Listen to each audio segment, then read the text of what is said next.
David Menzies for Rebel News here at Little Gaza on the campus of the University of Toronto. And it's funny, while this is ostensibly a pro-Hamas movement, there are various other groups that come along for the revolutionary ride, including an indigenous group behind this fence here. You've got the orange Every Child Matters flag. And this was the point of some controversy going back the last week.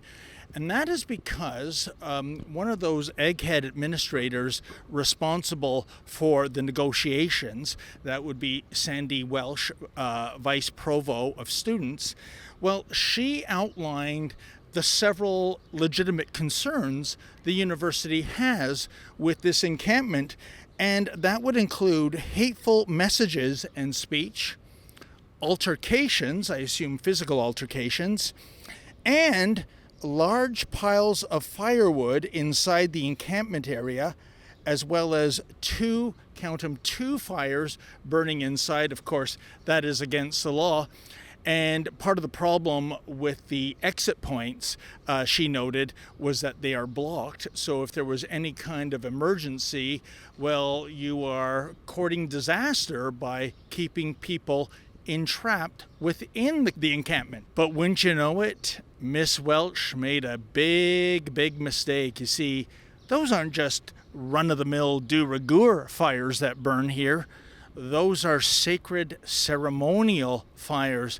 And it wasn't long before the U of T issued a, how shall we call it, a clarification to Miss Walsh's notifications of potential danger, which is to say, Christine Sestuziak, the VP of Communications, issued that those are ceremonial fires, and those fires are, quote, burning under the careful supervision of experienced Indigenous firekeepers in a manner that suits the unique conditions of the site, end quote.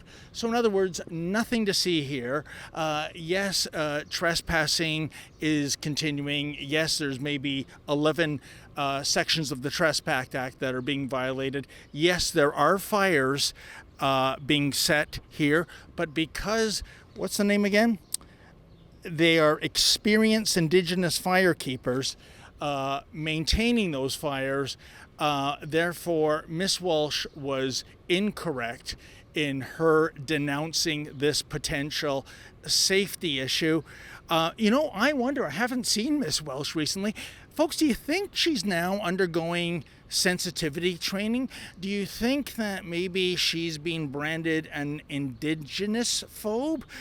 Oh, I don't know about you, but don't you just love it when they eat their own? For Rebel News, I'm David the Menzoid Menzies. Well, folks, it must be the summer-like heat because it's pretty quiet here. And I guess we should count our blessings, because when it isn't quiet, typically people in this encampment are chanting for genocide. We've had enough of that. A lot of the people doing so, they're not even Canadian citizens. They're on visas. They're foreign students. If you feel like we do, please go to deporthamas.com. That's deporthamas.com. Sign our petition and tell people that bring hatred to our great dominion to pack their bags and get out of town.